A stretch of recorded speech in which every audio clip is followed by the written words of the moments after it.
কথার সাথে অপরাধ করুক না কেন, সে গ্রেপ্তার দিনাজপুর পুলিশের হাতে গ্রেপ্তার হবেই। ঠিক আছে, এই জন্য অপরাধীদের আপনার মিডিয়ার মাধ্যমে বলুন অপরাধীদের অপরাধ বন্ধ করতে, যারা মাদক বিক্রি করে, যারা ছিনতাই করে, ঠিক আছে, এই যে ছিনতাইয়ের পরিকল্পনা করতেছিল, পরিকল্পনার আগেই আমরা তাকে গ্রেপ্তার করছি। এর 20টা মামলার আসামি, এর নামে 20টা মামলা আছে। 7 বার পুলিশের হাতে ইতিপূর্বে গ্রেপ্তার হয়েছে। 5 জায়গায় সে মারামারি করছে, ছিনতাইয়ের সাথে জড়িত। সে ছিনতাইয়ের মানে মূল ছিনতাইকারী এই দুর্দর্শ ছিনতাইকারী ওই মুসা।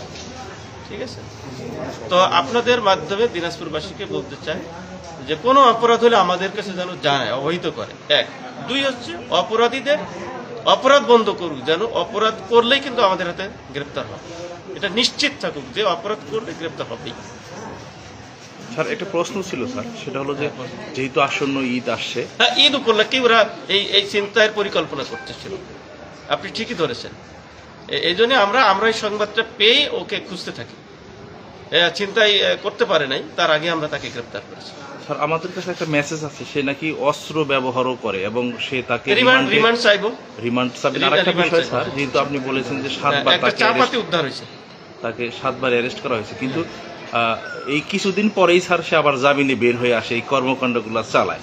সেই ক্ষেত্রে স্যার আপনারা এই আমরা যতগুলো ধারা আছে, ঠিক আছে, আপনি চিন্তা করেন যে 20টা মামলার আসামি আবার ধরলাম, এখন আবার জামিন পেয়ে এসে যদি আবার এসে একই কাজ করে, আমাদের কি করা আছে? আমরা তো যেগুলো ধারা আছে যেভাবে লেখা সেভাবে তো লিখে দিচ্ছি।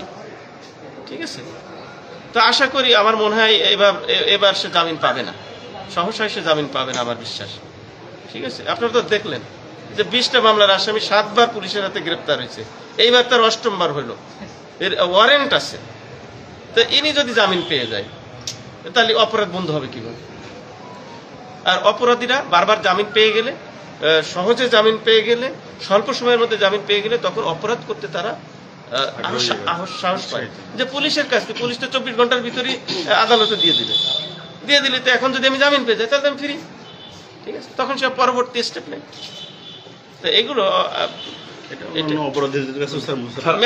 আরেকটা প্রশ্ন স্যার, সেটা হচ্ছে মুসার কিন্তু আরো বেশ কিছু সাঙ্গপাঙ্গ রয়েছে, এবং এদের বিষয়গুলোকে যেহেতু আপনারা কি ধরনের অ্যাকশনে যাবেন? বা না, ওই যে ওর রিমান্ডে আনবো, কে সাঙ্গপাঙ্গ আছে।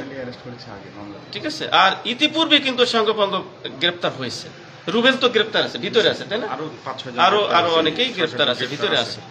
ঠিক আছে, বাকিগুলোরও স্যার আমরা একদম টার্গেটের কাছাকাছি আছি, ইনশাআল্লাহ কিছুদিনের মধ্যেই এটা। ঠিক আছে, ঠিক আছে ভাই।